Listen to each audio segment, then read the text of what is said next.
Hi, I'm Dave Barnes. And I'm John McLaughlin. And welcome to Dadville. Dadville is a podcast where we talk about life, love, and the pursuit of awesome dadding. It's funny thoughts and deep talks. So please, enjoy your time here in Dadville and enjoy this episode with Cody Fry.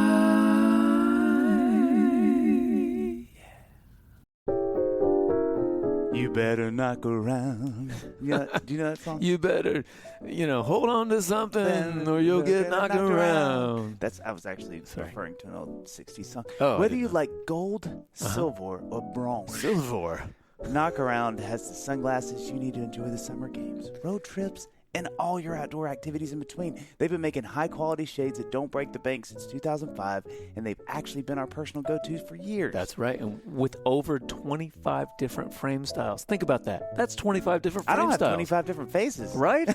There's something for the whole family, including tons of kids' pairs. So, whether you're looking to rock some red, white, and blues for Team USA or a timeless pair for your backyard barbecue, Knock Around has you covered. All their lenses have UV 400 protection, and with polarized adult pairs starting at $28, you can get a few pairs to leave in your car, toss in your beach bag, or lend to a friend in need. Now, Dave, I just bought a new pair of Campagnons. Oh, nice. Rainbow on black, Dave, featuring their new Noctera Performance Lens Tech and rubberized adjustable nose grips. John, those are amazing. They make you look like you were from the 80s and the future all at the same time, which would have been Back to the Future. There it is. There we go. I knew you'd like them, Dave. Dadville fans, don't squint through this summer's festivities. Check out knockaround.com and use code DADVILLE15 for 15% off your order. That's Dadville15 for 15% off your order at knockaround.com. Frody Kai. Brody Kai. Wow. Oh, Brody y'all. Kai sounds like a guy on Karate Kid. This is pro. I love that your first thing you said was, wow, this is pro. Well, like I you don't didn't know. that Dadville is a bastion of professionalism. The headset, man, just ready to fly. Man. This is... and a song is born immediately. Everybody, you hear his voice. You are excited. We are excited. Here on Dadville today, we have... next on Dadville. We'll see. We have Cody with us. And Cody, because I know you've listened to so many of these episodes, you know what's coming next. But we always start with the brag sheet. And this is a really fun one. Okay. So here we go. I'm just going to start. Father was an orchestral composer, Gary Fry. You went to Belmont here in Nashville. Made it. You've got a couple really fun facts. I really do love these. Made it to the top 48 on the 14th season of American Idol, which is I wish listeners could Cody Fry. Yeah. That's the name I have at the top of my sheet. Released your here. debut album, Coincidence, in 2006. No. Is that not true? Oh my gosh. Yo, that's post. Play the whole thing under our interview, with long pauses for when. Since then, you've released 7 more studio albums. I didn't know you had that you'd done that for that long. Was that when you were at Belmont? No. Honestly, I'm shook that you've even Is discovered. Cody Fry Listen, excited? Jason is going to be thrilled that he spelunked the internet and It's a found this information. coincidence with a question mark, by the way. I didn't want to bring that up, but yeah. it does have a question mark. I was pretty artsy, guys. It would be amazing. Well, I don't know how you would do this, but it would be hysterical to make every artist. And I mean, literally, like that Post Malone clip has been viral of his first song. Have y'all seen that? I mean, it's all over Instagram of him. It's hysterical. I mean, it's like the video. I mean, it's everything you love about the first music you put into the world. Yeah, but it would be so funny if you could. It'd be like a roast, but like a little more fun of a roast, where you get artists and you make them sit down and you play like 3 songs from their very first things, and they have to sort of sit there and like smile while the music plays. Okay, this is actually something I'm thinking about a lot. What's so embarrassing about it is not that it's bad. What's so embarrassing is how good I thought it was at the time. Yeah. That's a great what take. crushes me. That's a great take. Well, in my, for my experience, it's both for sure. Yeah. It's so bad, and They should do that. There should be a network set up for that. But the way that they could get out of it is the artist has to make a sizable donation to a charity. And the whole world, like world hunger would be tackled. How funny would it be if this is making me giggle. If there was a radio station. Nothing but that. Up next, Dave Barnes with his song 1996. Oh yeah. You thought you liked John Mayer, but wait till you hear Not this one. John Mayer. Not early John Mayer.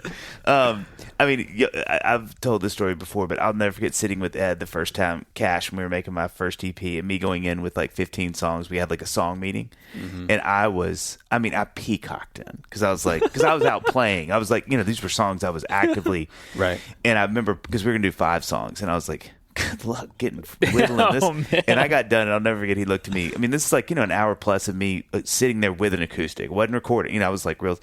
And he's like, all right. And he kind of lifts his little notes up, and he's like, all right. So there's 3 that I love, and I was like, and 12 that you really can't love. live without.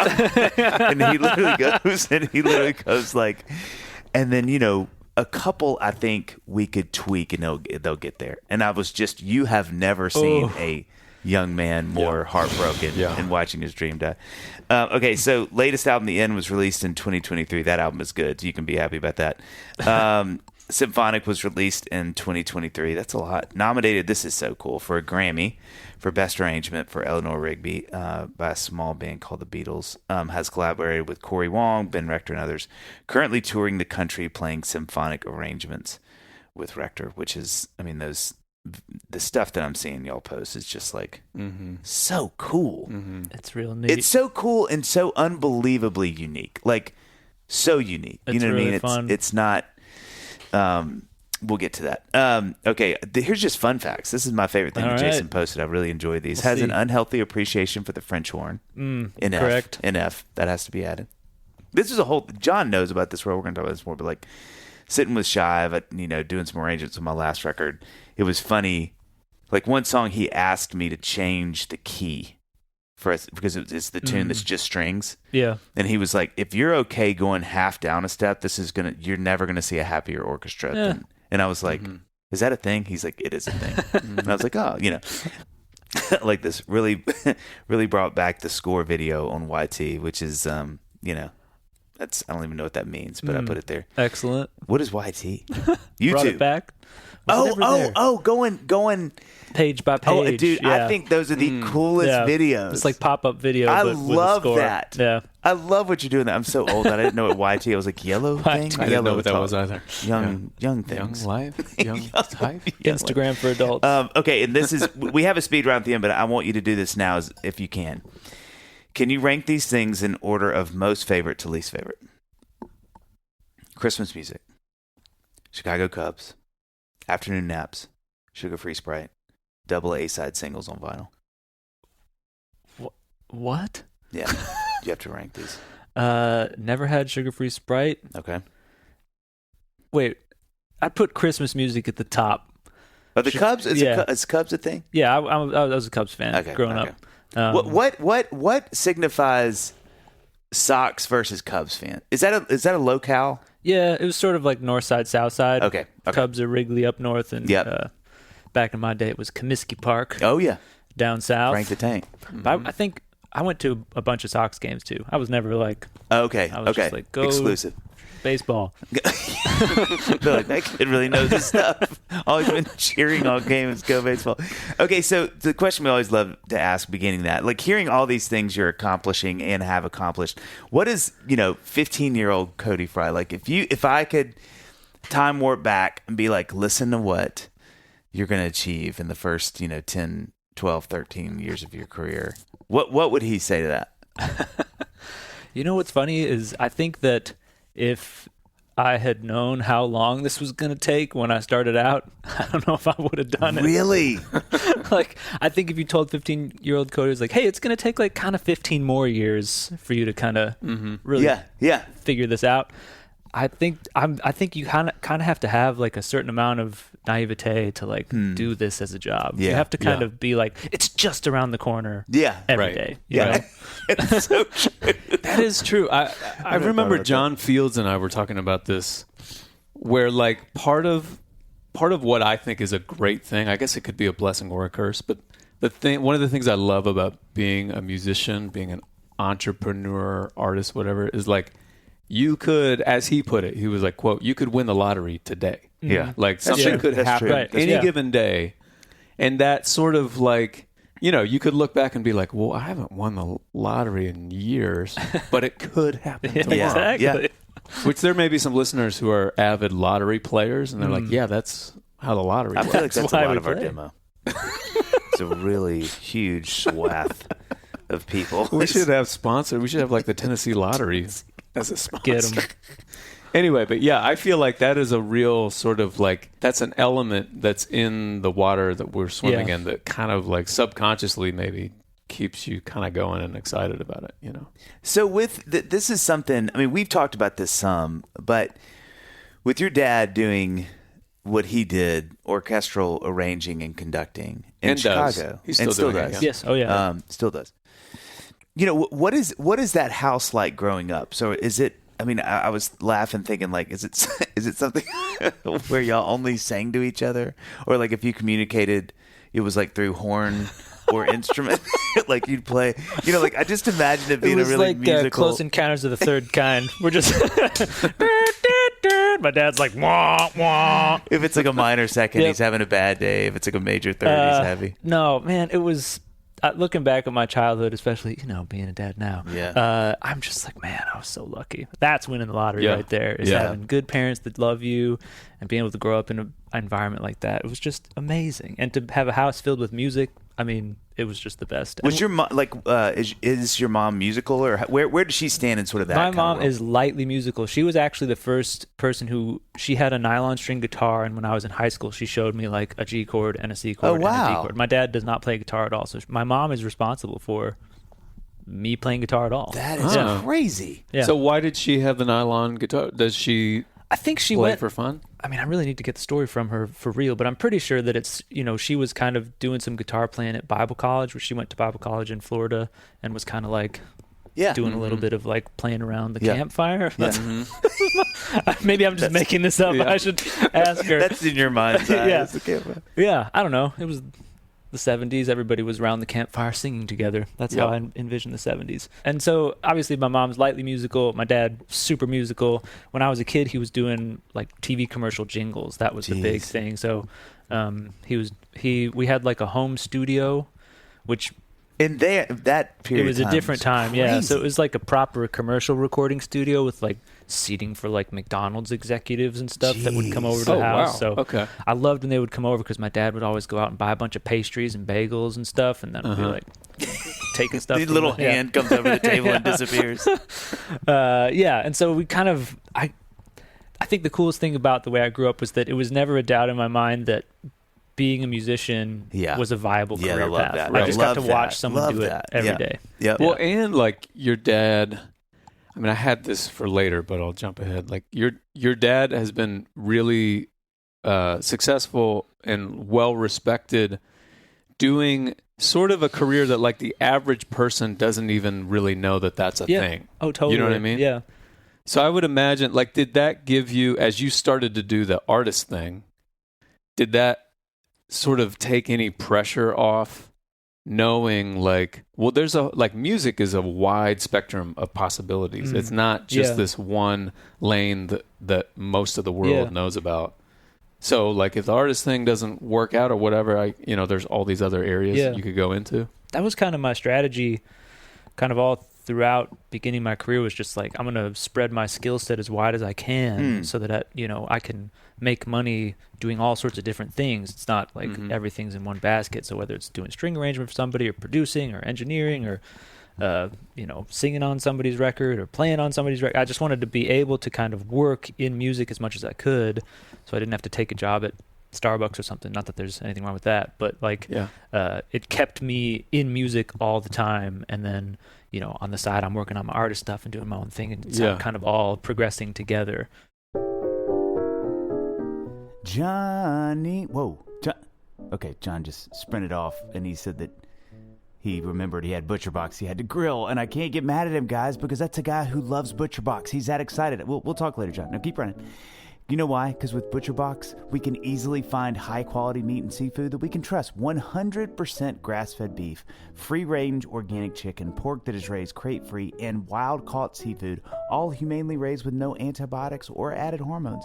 And my favorite thing, Dave, my favorite thing about ButcherBox, BB, for those of us who know on the street what we call it, is that it is the ultimate convenience. It's delivered right to my doorstep. We've talked about they don't throw it in the neighbor's yard. They aren't driving it across Nashville. They bring it right to me. Always with free shipping because they love us. And it's curated to my customized box plan. And you know what? It's just great to know that I'm always prepared with meat in my freezer, okay? I take fewer trips to the grocery store, and I get curated tips and recipes based on my box. Plus, ButcherBox gives me peace of mind with high-quality meat and seafood that I can trust. Great recipes and a variety of high-quality cuts at an amazing value. Plus, exclusive member deals, recipe inspiration, guides, tips, and hacks. Now, I want you to know about our exclusive Dadville deal, so buckle up. Just get ready, guys. Your hair's about to get blown back. Okay, choose from ground chicken, ground sirloin, or ground pork, the 3 most important grounds, for free in every order for a year. Plus, get $20 off your first order with code DADVILLE or visit butcherbox.com/Dadville. That's up to $236 in savings for the year. Again, that's code DADVILLE or visit butcherbox.com/Dadville to redeem your offer now. It's so funny that, so many of the guys that play in my band and have over the years are Belmont guys, and it's like one thing that I've learned about your reputation while you were at Belmont, and I've talked to 2 or 3 of the guys that were there with you, is like it's the same thing. Everybody's like, he could just do everything.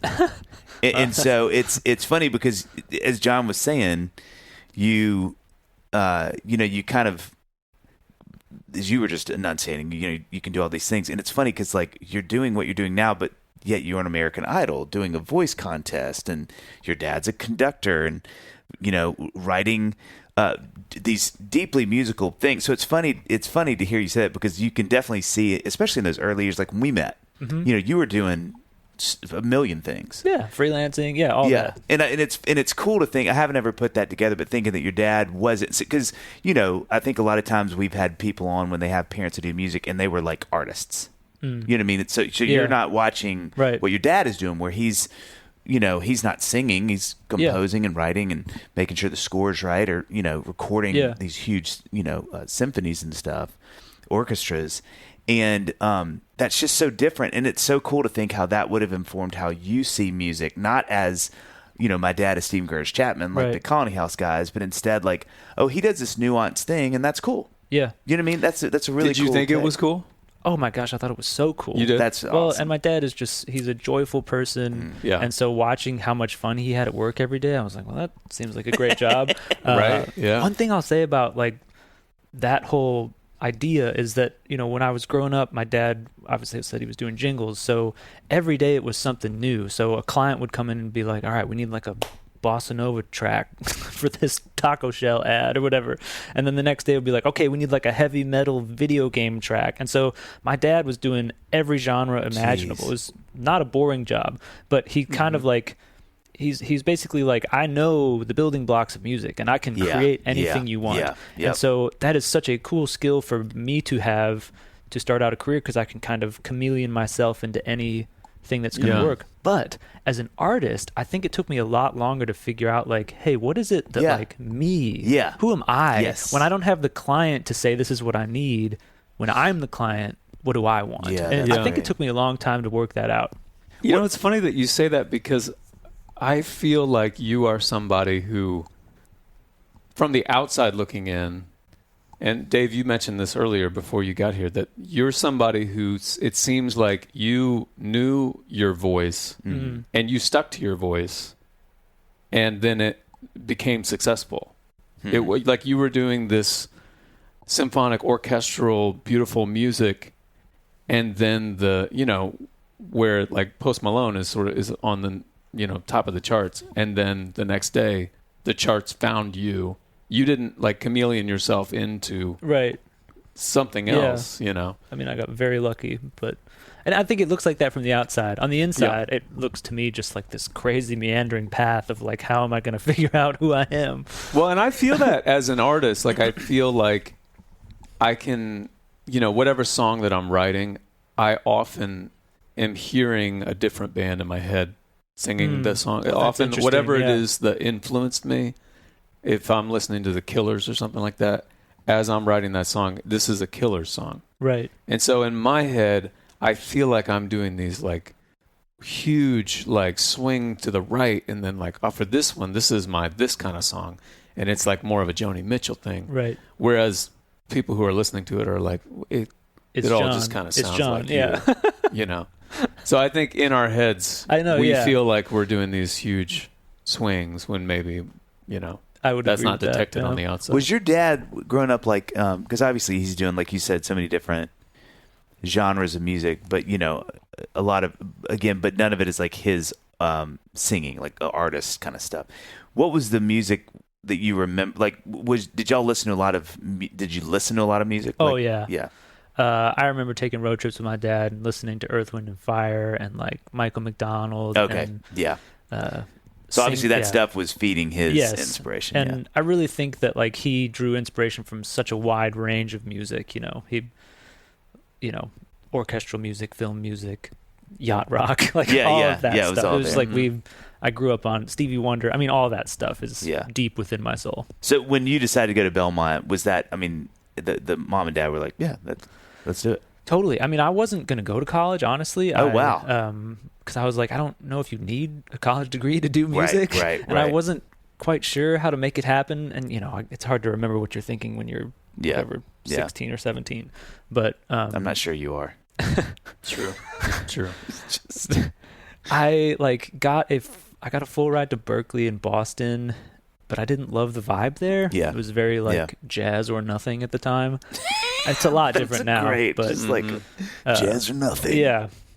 Can I stop you for a second? So when you learned your first chords on the guitar at 15, you said? Yes, yeah. So you must freshman. You were already playing piano at that time. Yeah, I'd been taking lessons. Since I was going to say, that's a huge jump in progress to get a full ride to Berkeley at 18 when you. Well, I think I got into Berkeley off of my voice. I was very good. I'm very good at sight reading vocal sheet music. Oh wow! Which is like a weird skill that can help you get into college. For sure. Yeah. So I think that was kind of the vibe, and there was some other connections there. We don't need to get into it, but illegal. Yeah. Illegal. I'm just like, what would that even? What would that illegal connections at Berkeley College of Music? I play instruments that really aren't allowed. Oh my gosh! They're not street legal. Surely that's not a dubazooki. Yeah.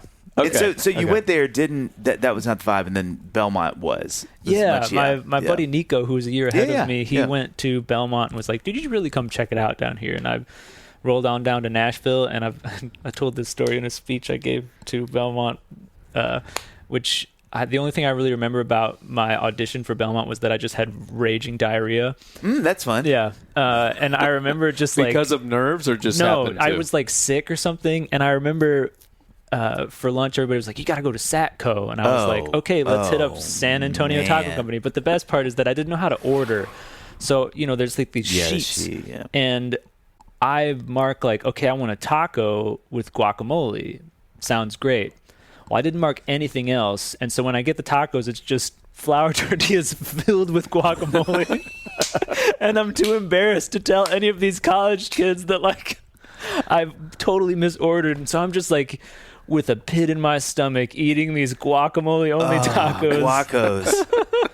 Everybody loves a good guaco. So one of the things that I think is so cool about your story is, like, we're talking about Belmont. You're doing all these things. We meet. You're playing. your music, you're making your music, but you're also doing all this orchestration work. You're playing for Ben, his band, is kind of the band leader.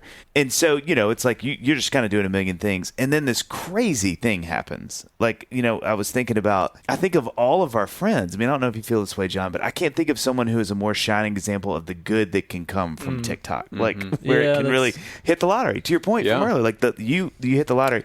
Would you kind of talk about, well, and I just want to say as a small aside, because I think this is really profound, you didn't change anything. That's what I love about this story. Is it like on those days where I may get frustrated and feel like,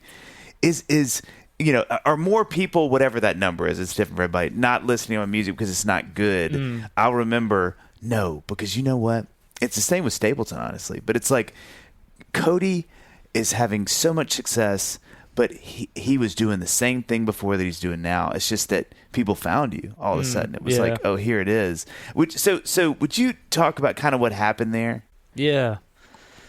So it was 2021, I think, right at the beginning, I started seeing streaming numbers kind of go bananas. And for one song in particular, which is called I Hear a Symphony, which is the last track on my album that I had released 4 years earlier. And I didn't know what was going on because I was looking on my social medias and there wasn't anything like weird happen. I thought when I saw the graphs, I was like, there's been a mistake. Oh, wow. Like, I needed to like call Spotify and be like, hey guys, there's something glitchy with my graph. This is going nuts. And, but then my brother-in-law just offhandedly said, hey dude, like your song's kind of blowing up on TikTok. And I was like, what? So he showed me how to use the app. I like signed up for an account and saw just like hundreds of thousands of videos using this song, I Hear a Symphony. And it like totally changed my life, like almost overnight. It took about a month for the whole thing to like ramp completely, but I cannot emphasize enough how little I had to do with it, other than obviously I made the song. Other than creating the song. Yeah. But it's like I truly feel like I'm just one of the luckiest people ever. Like, and you said that. How did it literally happen? Like, where didn't you say it was Thailand where it came from? Well, definitely like the streaming began to uptick in like Indonesia and the Philippines. That's I think maybe like some K-pop people used it in a playlist and those fans were really intense, which kind of seeded it in this very intense part of anime TikTok. And then like that fan base is also really intense. And then you know how trends go, like once it starts snowballing, then it's just like it's everywhere. Like everybody's using it because that's like part of the secret sauce of like going viral, I guess, on TikTok. And so it just, without me doing anything, I just showed up to TikTok one day and it was just like, you're hugely viral. So did you think, like, I'm putting myself in your shoes in those early days of that happening, and I think I would think, okay, this is great, this is awesome, this will be over in 5 minutes. Oh yeah, because everything, if it's 5 minutes ago, it's might as well be 5 years ago. But I think if we could go back to that moment, I don't know what the odds are that you could turn it into, I mean, you already had a career going, but like turn it into what you've turned it into. Do you remember, were you thinking like this'll piddle out and it'll be kind of a cool bullet point in my life? Yeah, I think it was just so shocking. And also, you got to remember, this was mid-pandemic, so there was no like in-person evidence of anything that was happening. So it was all kind of happening in the netherworld of the nebulous internet. It was kind of like, is this really happening? Like, until I got that like first check or whatever. No, I didn't get a check. That deposit from like streaming royalties, that I was like, oh my gosh, this is really happening. That's kind of when it started to sink in that like, okay, this is for real. And, I had just released a full album and then this song from an album 4 years ago goes nuts. So I'm just like kind of having to pivot. So I was like, okay, clearly this is the thing that's really resonating. I want to get something out new right away that like is like trying to capitalize on doing more music like this. And so, did you ever think like, let's do a remaster of Coincidence? ? Well, also, was it a coincidence that happened like that? That's a really global question. The branding's already there. There it is. I really should not say this, but that was actually my third full-length album I released in high school. Oh, wow. I released an album. I released 4 albums in high school and sold them. I burned them onto CDs and sold them out of like a duffel bag. Yes, you did. Like a music drug dealer. Yes, you did. Full of the worst songs you've ever heard in your whole life. Just what kind of music was it? Because you can do so much music. What was the vibe? Just like, please, John Mayer, listen to me. That's the genre. Yeah. Please, John Mayer. Will you that hear was this? The genre. Yeah. Oh yeah, it was just like, I am guy with guitar wearing the fedora from Target, and like it was like John Mayer and the Jason tag's Mraz still tucked just up like there because I'm probably going to return it. God, that is wonderful. And you could actually probably sort of pull it off because you knew enough music to sort of like have those 5 chords in a song as opposed to like G, C, and D. That is it. So.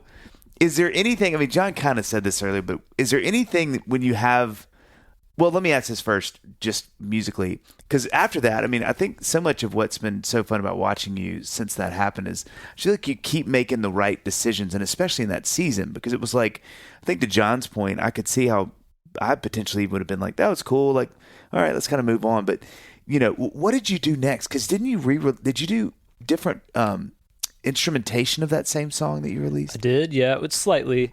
But I just thought, okay, this is what people are responding to, which is so lucky for me because this is kind of the music I want to make anyway. That's right. And so I thought, I called my orchestra contractor here in town and I said, hey, just book a day at Ocean Way with the biggest orchestra you can fit in there. Wow. I'll figure it out by the time the date comes around because it was like 2 months in advance. And so that's when kind of Symphony Sessions was born through a conversation I was having with Corey Wong. He was like, dude, here's what you guys have interviewed Corey already. Yeah. I won't do an impression. But he was like, dude, just like get in the studio, just call it Symphony Sessions, just record it, just go do it now. You'll figure it out. And I was like, all right, let's do it. And when you put a bunch of money on the line for an orchestra, you figure it out. Yeah.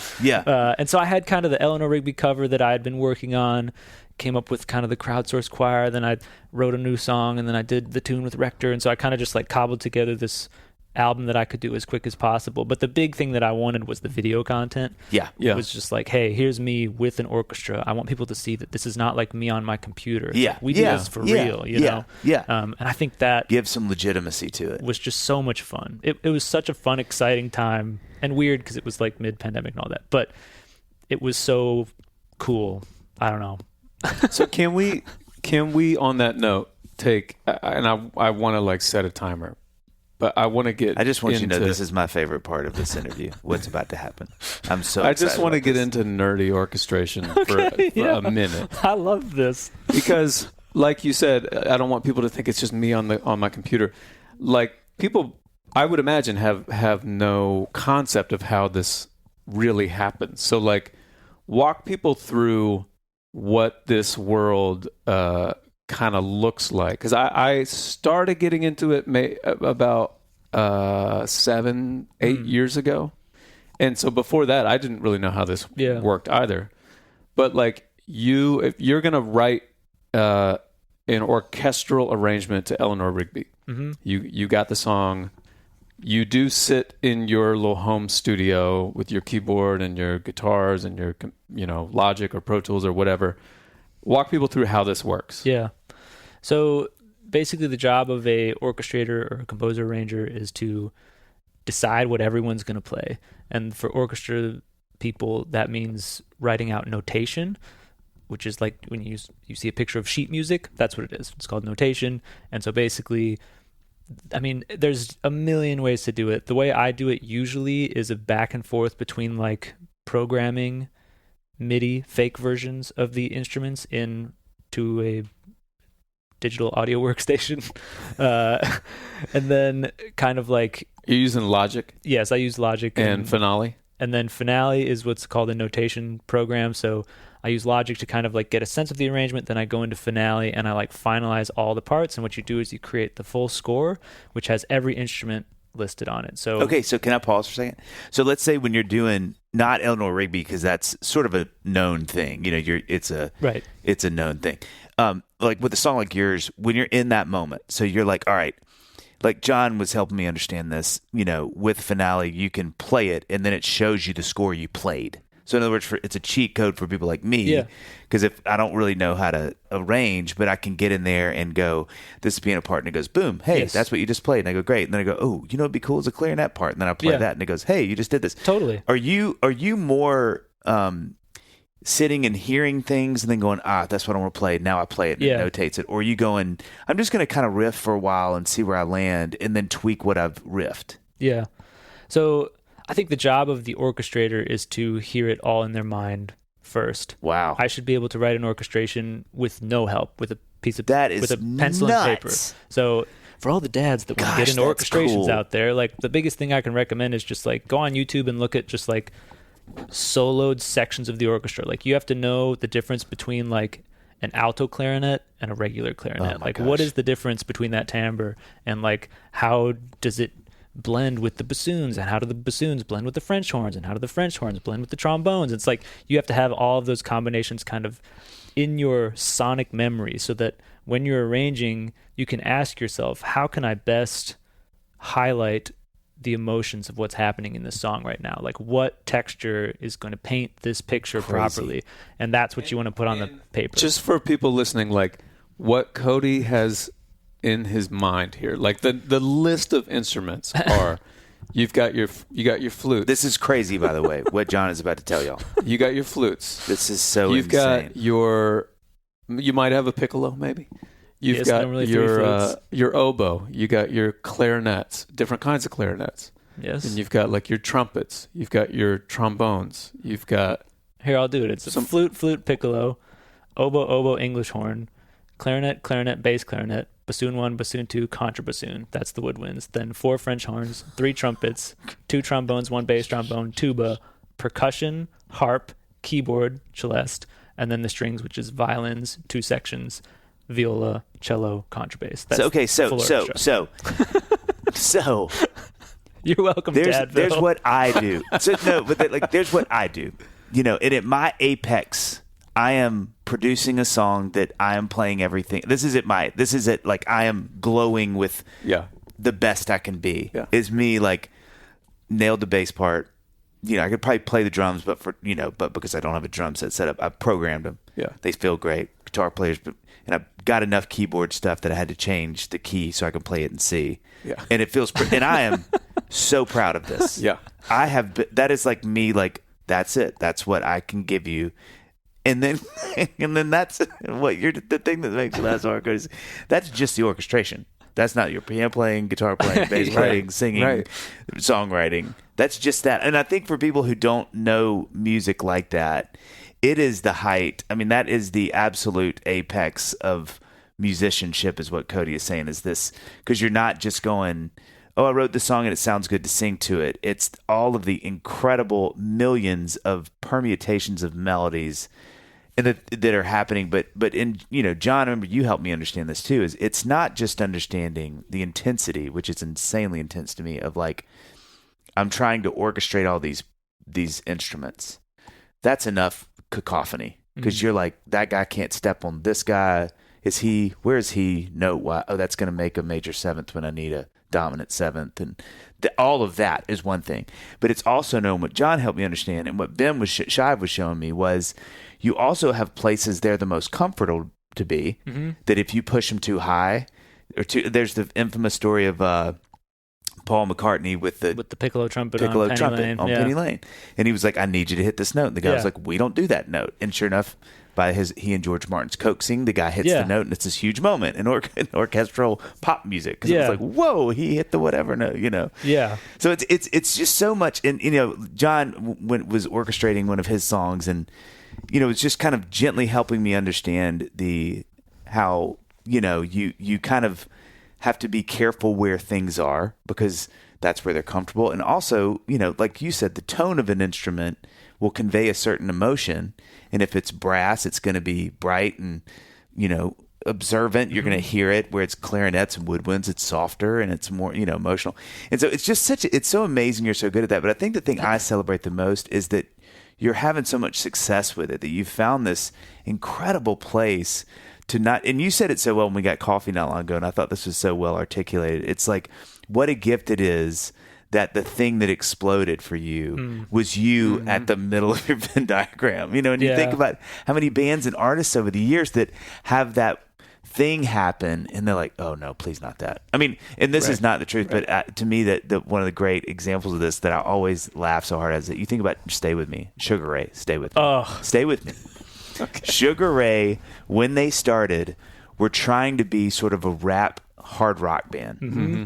They make this record, and I think maybe even the last song on the record was a song called Fly, which I'm sure for them was like this fun little exercise, and we wrote a pop song. What a song. We all know that song explodes, kind of creates its own little type of pop music song. Oh my gosh, they've defined an entire genre. Yeah. Exactly. And then they go, well, that was fun. So now all we do is write these songs. Go on to have immense success. But they started doing this one thing, but the thing that worked was this other thing. And so I just think one of the things that's so compelling and cool about your story is that the thing that worked is what you are so good at. So you get to keep doing that thing. I can't imagine anything more miserable than being famous for something you're not. It's just like that would be so tough. And so I just keep saying I just feel so lucky. Like this was not some sort of master plan. It just I'm lucky. Yeah, I'm a lucky person. John, gosh, you're so tan. You look great. Thank you. You know the sun, it's shining. The waves. They're calling. I hear 'em. And it's time for fun in the sun. I can't say it enough. But, Dave, is your hair ready for the heat? Ooh. Okay? Sorry to get real with you here, but is your hair ready? Sun, salt, and SPF can all impact your hair health. Mm-hmm. So start Nutrafol now to keep your strands feeling strong. Oh, nice alliteration. John, Nutrafol is the #1 dermatologist-recommended hair growth supplement with over 1 million people seeing thicker, stronger, faster-growing hair with less shedding. Yeah, no, I know all that. And also, Dave, thinning hair is different for men and women. Yeah. So a one-size-fits-all approach, it doesn't cut it to use a hair reference. That's great. Thank you. Nutrafol has multiple formulas tailored to give your hair what it needs based on your biology and lifestyle. Nutrafol clinically tests final formulations to ensure their efficacy and found that 72% of men saw more scalp coverage after taking Nutrafol's men hair growth supplement for 6 months. 6 months. And 86% of women saw improved hair growth after taking Nutrafol women's hair growth supplement for 6 months. Yeah, Dave, you're telling me all things I already know. Get results you can run your fingers through. Ooh, you get that reference? Yeah, I do. For a limited time, Nutrafol is offering our listeners $10 off their first month subscription and free shipping when you go to Nutrafol.com and enter the promo code DADVILLE. Find out why over 4,500 healthcare professionals and stylists recommend Nutrafol for healthier hair. Nutrafol.com, spelled Nutrafol.com, promo code DADVILLE. That's Nutrafol.com, promo code DADVILLE. Right here, right now.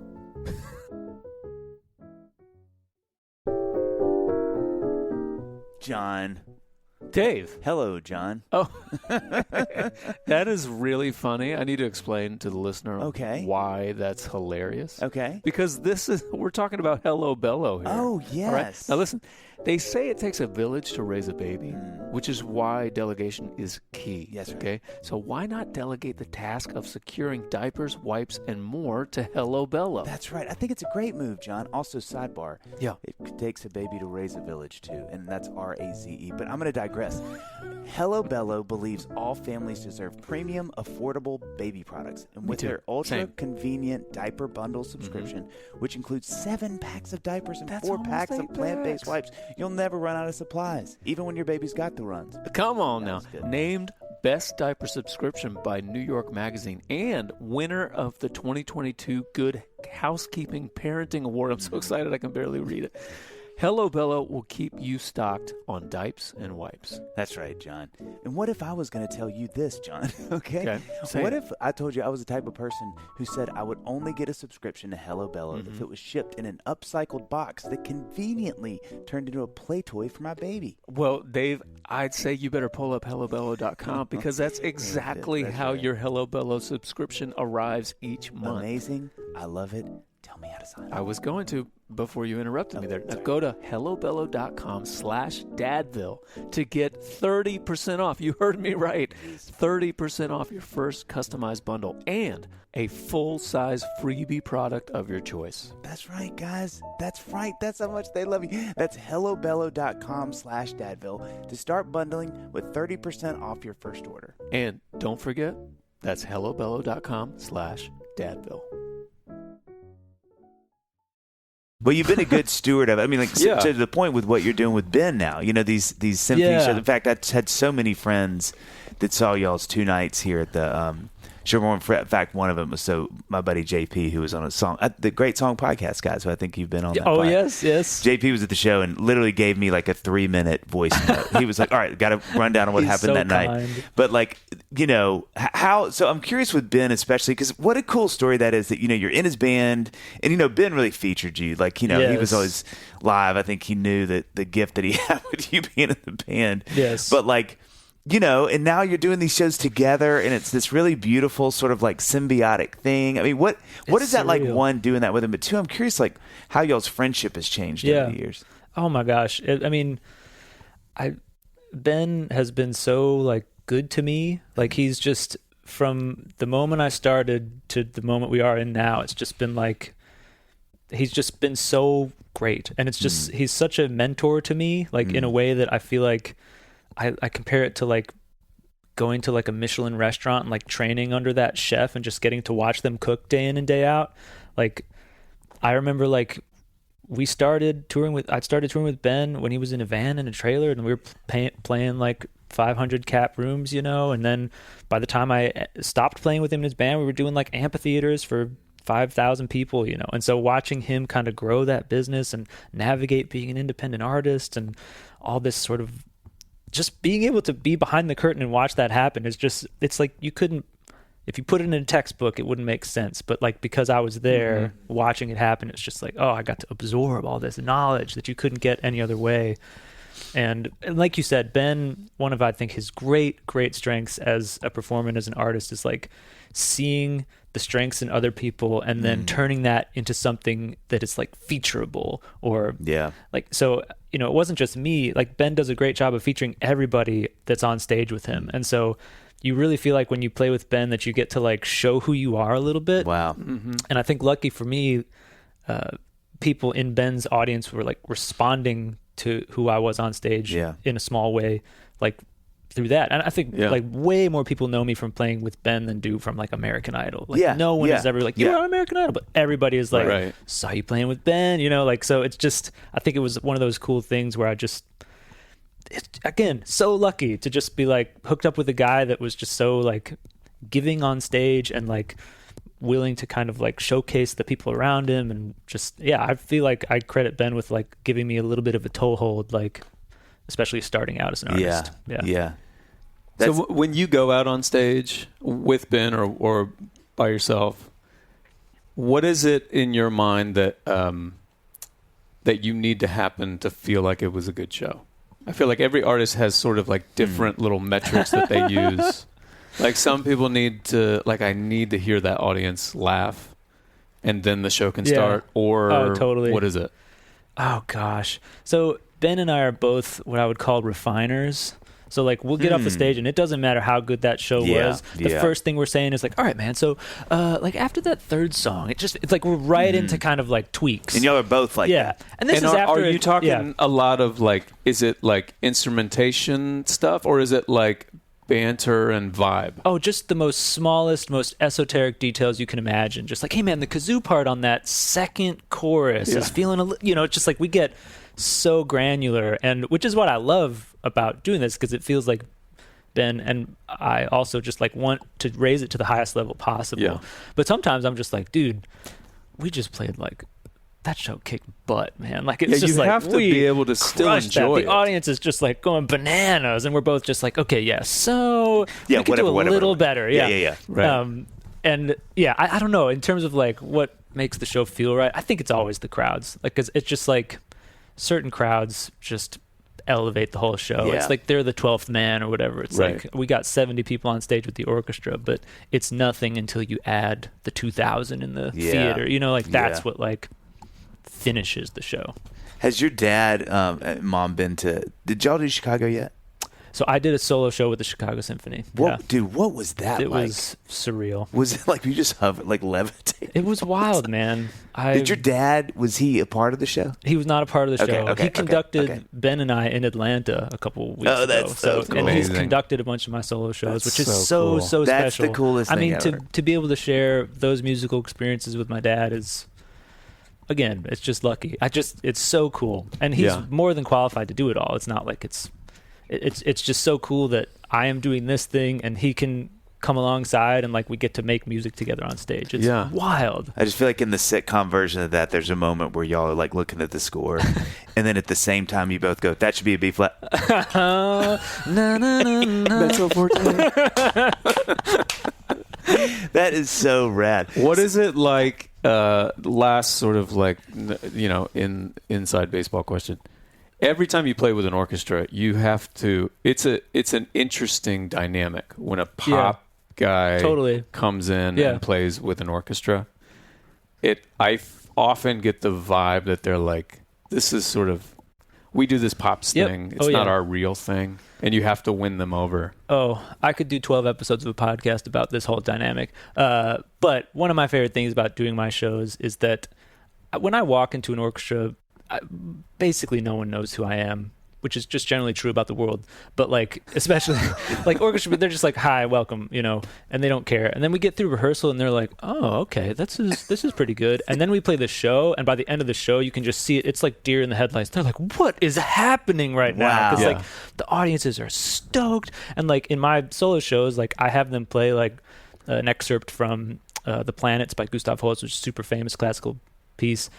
Have them play Mars, and like the audience goes nuts for this. It's because it's like all my fans are like super music nerds, and so they're like, I get to showcase the orchestra really well, and they feel honored. And it's not like, cool, we're gonna not be able to hear you behind a drum set and electric guitars. It's like it's just me up there, or me and Ben up there. And so I think kind of the secret sauce that I've learned with like putting these shows together is like elevate the orchestra and make sure that they feel like they get to showcase what they are, which is something so special. And I think so many pops concerts get it wrong by basically just being like, cool, we're going to do our thing and y'all can kind of jump in. You're going to add some strings. Right, yeah. And so I really want it to be like a showcase for the orchestra, because I love orchestras and I want them to keep existing. And so it's got to be cool. I can't imagine. I would feel I would have to watch my head space, because I think I would feel so good at the end of the night getting in the car knowing that the orchestra's like, "You got it, kid." Kind of like, we didn't know you was going to be good. But just that feeling of like, gosh, that's got to be so affirming and cool for them to really go like, "Oh wow, you're like really good at this."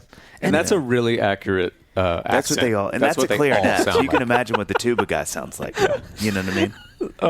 And it's something I got from my dad, which was like, hey, these people are trying to be artists as well.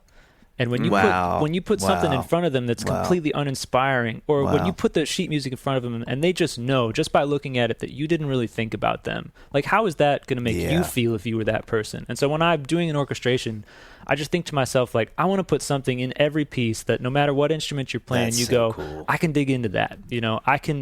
That looks like something where I can like showcase myself. Well, and it's funny because you said that, God, that's such a beautiful sentiment about the artistry of those players, because it's like with each of us in our own artistry, if someone's like, "Hey, can you come by and play a song at this thing or write a song or something," and you really feel like they've thought about you, it is the best feeling, because you're like, I can do my thing, I can shine, this is what I'm the best at.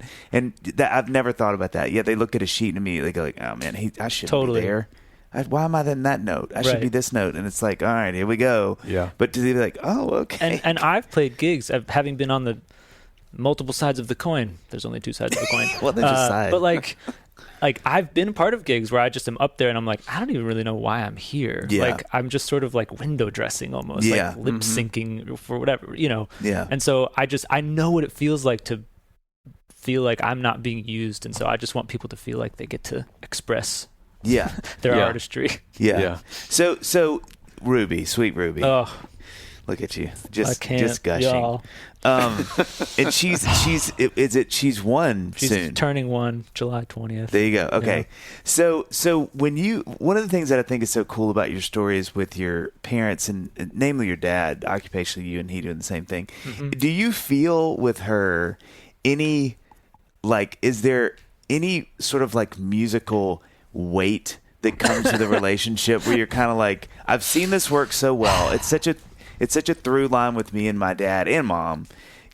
Like, okay, let's like sit and even at this age sort of listen to some music together, watch me play piano, or like what does that look like with y'all's relationship?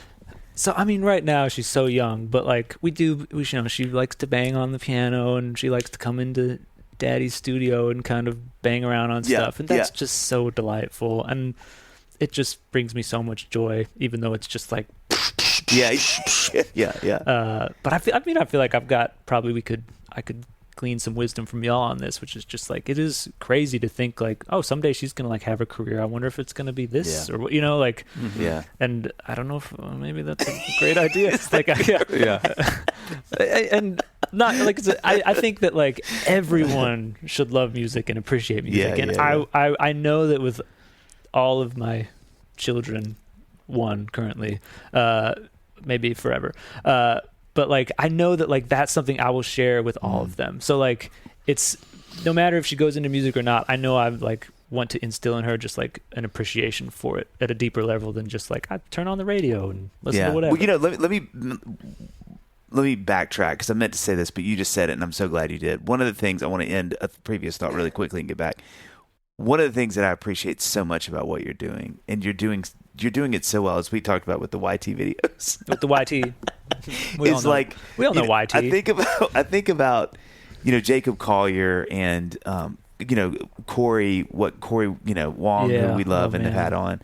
But you're doing, but I just, it gives me so much joy and hope to see people who are in these sort of zeitgeist of music who are doing such a good job of trying to inform and educate and let people in like that. Like with your videos, I love those videos with what Jacob's doing. Corey's the same thing. It's like there's this beautiful thing that's like, hey, come in. Let me show you what I'm doing. It's not so precious, or you're so insecure that you're like, I can't. No. You don't get to see the inner stuff. But I think with Ruby too, there's some of that. But I just love. I want you to hear me say that. I just love what you're doing because that stuff for me, it just gets me so happy to think that there's a joy. Yeah. There's a like the torch is being passed to kind of like, hey, this is what I'm doing. Let me show you how I'm doing. Let me show you why these chords are here and why the orchestration looks like this or why I didn't put drums here, whatever. And that all of y'all, and there's more doing that. But God, it makes me so happy. And I love that you're doing that. But let's so with the sheet music thing, we're putting a piece of sheet music that makes the person feel empowered to like be an artist. Like I think about that with the audience too, which is like, how can I make the audience feel smart today? Like, because they're smarter than you think they are. Like they can catch stuff. It's not like this stuff is rocket science. So how can I like invite them into that and make them feel like they're part of it? I think is so important. That what's the video? Bobby McFerrin. That video. Of him standing in front of the crowd, and he's like, "This is a piano." Is just so cool because the audience knows, like, it's amazing. How far he jumps, what the note is. I love everyone in that audience though was on a full ride to Berkeley. It was Berkeley, it was Berkeley. It was all Berkeley students. So like, you jump to the fourth, not the third. So you're a year in. You're almost a year in to being a dad. What would you say? And I mean, we both know, maybe those listening who don't have kids yet, they might be like, well, it's just a year. There's not, but like the first year, a lot changes. Oh man. Yeah. What have been like some of the more challenging, unexpected things that you went through in this last year?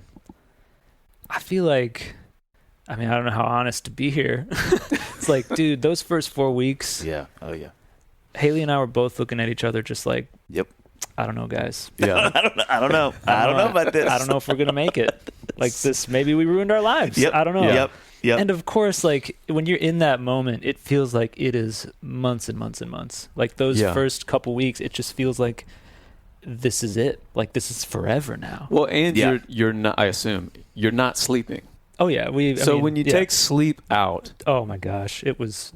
I think the first episode of this podcast, I talked about this. When Amy and I were still in the hospital, it was night 1 with Luca. I remember like holding a screaming Luca. Yeah. She's hours old and looking up at the Indianapolis sky. This is one of the favorite and in full earnest, I looked at my creator and I was like, well, you've abandoned us. Yeah, I know, dude. We were abandoned in that moment. Dude, it feels so dark. And like, I think it's so important to go through that, but it is dark. And I remember like calling some people at that time and just being like, how did y'all do this? Yeah. And they were just like, look, man, you just got to remember that it's not forever. Yeah. Because it feels that way. It feels like this is it, you know? Yeah. And man, and God bless Haley. Like truly, I think that's one of the big takeaways for me is just like, oh my gosh, the strength of women generally, and then of Haley specifically, just like watching that and all she had to go through, and the competing interests and the weirdness of like motherhood advice and all the opinions everybody have. And I just wanted to be like, everybody stop talking. Like we're going to figure it out. And I'm so proud of her and the way that she's like navigated all of this. It's really, isn't it remarkable, like now being almost a year out, when you look back at that and have perspective on it? Because it really does feel like this season in the middle of, I mean, John and I've laughed about it, he just told that story, but you know, you really do feel like, oh, this may have been a mistake. Like genuinely, like, I don't know if we can do this. And now looking back, it's like the greatest thing ever. I know. But man. And already I feel that. Like Ruby's not even a year and I'm just like, this is the best. Truly. It's like every cliche you've ever heard. It's all, I bet people have said that on this podcast before. It's just like, man, I just love this kid so much, and I can't imagine life without her. Is it informing your music at all? Like, do you, or just even occupationally, how you're thinking about your career? Definitely. Like we try to travel a lot together when I do shows. One of the nice things about the way I do shows is it's like not too many. So like if I'm doing one show a month, it's Ruby and Haley can like come along. That's great.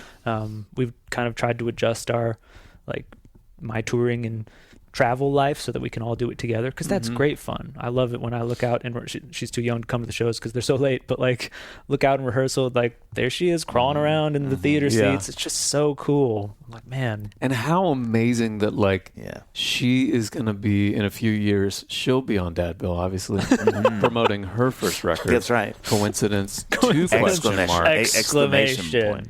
But that will be like her memories of like, your early memories are like the McDonald's guys coming in and pastries everywhere. And she's like, I remember crawling around in the Chicago theater and like listening to. I mean, that's amazing. Yeah, it's the. You said this very beginning, but I do really. I don't know if there are many things that I'm more thankful for with my kids and my music than them having memories around shows and music, or seeing me be able to do things that they. From side stage, or you know, or just meeting my musical friends, and you know, I mean, I say this all the time, but one of my favorite things is when John plays our front piano. Yeah, and it's you know, like he was working on Rhapsody in Blue, and you know, to have like my kids walk in and see someone physically playing this just beast of a song, I'm like, that's a gift to y'all. Like, that's not every kid's life is to have a friend, and it's hard to play it while I'm telling them what a gift it is. But you did it, and I could tell you'd practiced. I messed up on the piano, but I enunciated and their names, which was weird. So we hey, real talk, John is a world-class piano. Could we just world-class piano player? It's truly stunning. You came out and opened for Ben on one tour, and I just remember every night just being like, good God. It's insane. It really stunning. He underplays it so much, and it frustrates me. It is frustrating, but it's like the thing that it really is. And Get yourself together, come man. Come on, jeez. I'm gonna say it again, but like one of my favorite things when you're working on a piece, and he'll be like, I'm like, what are you doing? He's like, I'm trying to get through, you know, these 4 bars, because you know one of his favorite things is learning these pieces. Yeah, and I'm always like, can I come over? Because I get so much joy just like physically watching like. Because, you know, I think the thing that I forget, and y'all would know this being the accomplished pianists that you are, is that Jason, check that in post just to make sure that we. But like they're so aerobic.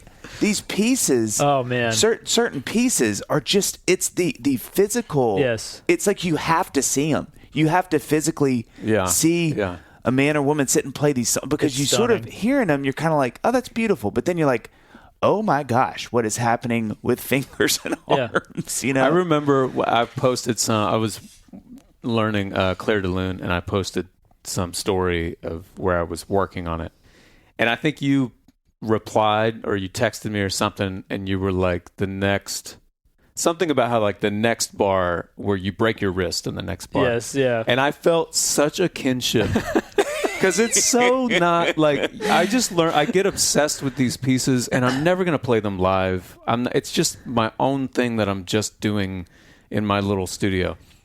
And so it's not, like there often people don't, know this piece, or they don't know anything, about it or are interested. And when you texted me that, I was like, yes, there are others here. You know what's funny about Claire de Lune is I do a version of my song Photograph where I've mashed them up and I play Claire de Lune live with the orchestra.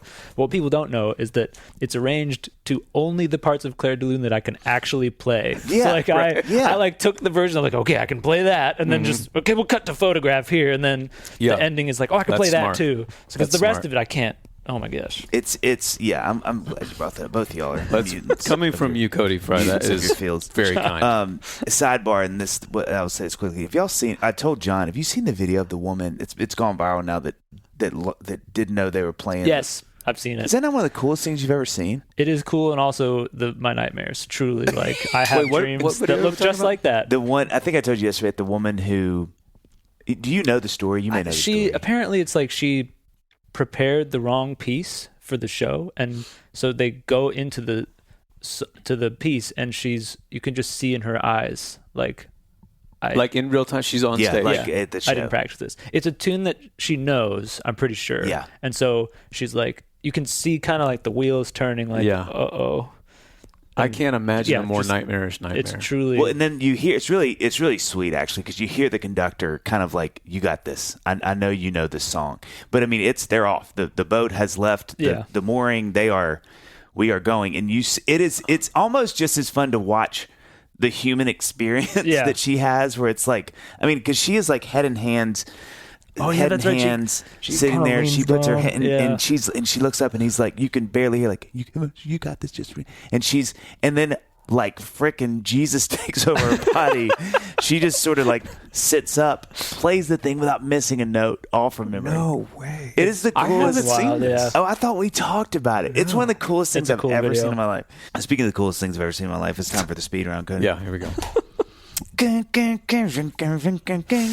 lot of guests don't even make it this far. I also want to add, I just want to add for fun, one of my least favorite moments when you would sit in with the band or be in my band for the Christmas shows was after you did your vocal thing. I was always like, why do I do this? I asked him to do this, and I have to get up and sing after he does the Christmas song. Oh, so man. But, dude, I would say one of the things I've learned from Dave, because I've toured with Dave as well, and again, that's like watching a Michelin chef cook. Don't do that. Truly, I feel like you taught me that, like, hey, the bits between the songs, that might actually be more important than the songs. Truly, like, because people can listen to the songs at home. Yeah. But how are they going to take home something with them from this show that they couldn't have gotten on the record? And it's like, that's where. Yeah. Mm-hmm. So figure that out, Cody. That's what I learned from Dave. Man, that's kind. Truly. That's something John and I talk about. You are like PhD level at just like entertaining a crowd. Well, it's that's kind. Stunning. That's really, really kind. Yeah, that's really, really kind. So here we go. This is speed round. And this is, speed is relative, isn't it? Yeah, well, what speed? I'll be the judge of speed. You set the speed. Yeah. Okay. 1, if you had everyone in the world's attention for 5 minutes, what song of yours would you play for them? Oh, good gracious. I think the Symphony Sessions version of Underground. Oh, I love that you know that. Okay. I think so, yeah. I think just like as a piece of music, it's kind of what I want to do in like 2 minutes and 50 seconds. Yeah. So do you? So then you would have like 3:10. Right. Then I have the leftover. Yeah. Yeah. 2:10 to talk about it. It has to be one of the things that I would imagine. I don't know about orchestration and arranging is to some level, don't swing at me when I say this, but it's math, right? I mean, some of it is that works there because that works there and that doesn't otherwise. It's got to be so great when you get done with the score and I mean, you've done this. I have not done this on Cody Fry level. But you've done it. But, you know, when you get done and it's like they play it through it, bam, and you're like, yes. It's really special. Underground is my favorite song to perform live. It's just like... It just is one of those things where I think it's like the alchemy of music where, like, I love the orchestra, but it's not for every song. And I think Underground, just as a song, is just, like, unique in the way that it tells a story, and it's unique in the way that it builds, and it's unique in the way that it capitalizes on, like, everything that an orchestra can do that's so wonderful. So cool. I love that. Yeah. I love that. Okay. If you could write an orchestral arrangement for an existing song or an existing artist, living or dead, and then perform it live. Like, let's say you're conducting and they're performing. What artist, what song? Oh, gosh. And it could be one of Dave and mine as well. Present company included. I think just go off the top of my head. Madison Cunningham is one of my favorite artists now, and she's got a tune called Broken Harvest that I've wanted to orchestrate ever since I heard it. I was just like, man, this would crush with orchestra. I mean, the cool thing about that is you could probably make that happen easily. Give me 5 minutes after this, and we'll wrap that up real quick and nice. I love it's such a tell for your skill set and how much you love doing that. That's how you listen to music too. Oh, that's true. Yeah. That you hear that and kind of go like, oh, you know what that needs. Like I'll listen to a song and I go, you know, the banter. After this, he would just crush. I'd go right into a hot dog bit, and you just got okay. What? John and I, you know, it's funny. I will say quickly. John and I always say that our like getting comfortable to show. I need the crowd to laugh, and then I kind of feel like then okay, you're in. You're which like, I know, I can do this. You said too, but. That's kind of when I'm like, okay, like here we go. And man, if it takes a minute, I'm like, you just watched me spiraling into oblivion. I'm like, right, guys? I'm like, man, I'm like, oh god, okay, let's do another song. Okay, what song reminds you of your dad? Oh man, Star by Earth, Wind and Fire. Yes. Not Shining Star. Yes, Star. Okay. There's a synth intro on that tune that I can picture the purple velvet seats of my dad's Buick Riviera. I am right there. Oh, purple velvet seats. I love that. All right, if you could only play one instrument for the rest of your life, which one are you picking? Piano. That's easy. It's got to be piano. Yeah, it's like the king of instruments. No offense, but it's just the like king of instruments. With piano, it's just like you've learned the language that can talk to all the instruments, basically. Yeah. It's interesting having grown up playing drums, but then guitar. I tell John all the time, like piano for my brain is so much more fun to play and write on because it actually makes more sense to me than guitar does, and so it's been fun as I get older playing it more because God, it's just so much more there. Hey, you touched on something just now though, because you started on drums, right? Or I think every musician should be forced to play drums. Agreed. Because that's why your pocket is so dope on guitar and on whatever else you want to play. Is because like you have that like experience of understanding what feel is. I agree. Which is, you know, it's every now and then somebody at church will pull me something like, "Hey, our son, daughter, whatever wants to start playing music," and I'm always like, have them at least do a little drums because I think if you can play anything in rhythm, it sounds like you know what you're doing. Exactly. Yeah, that's true. Put it in the pocket. And it's there. By the way, a hot take. I think maybe the greatest guitar pocket of all time is Earth, Wind and Fire's "Got to Get You Into My Life." Oh. The pocket on that song. Speaking of Earth, Wind and Fire, speaking of pocket, oh my God, it's like everything so right good. with the world with that part. Okay, finally, from your 1 year. Your mass experience in the 1 year that you've been a father. If you wrote a book on fatherhood from what you know now, what would the title be? Choose Formula.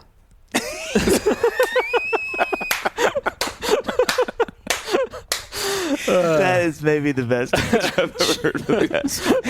Question mark? Question mark?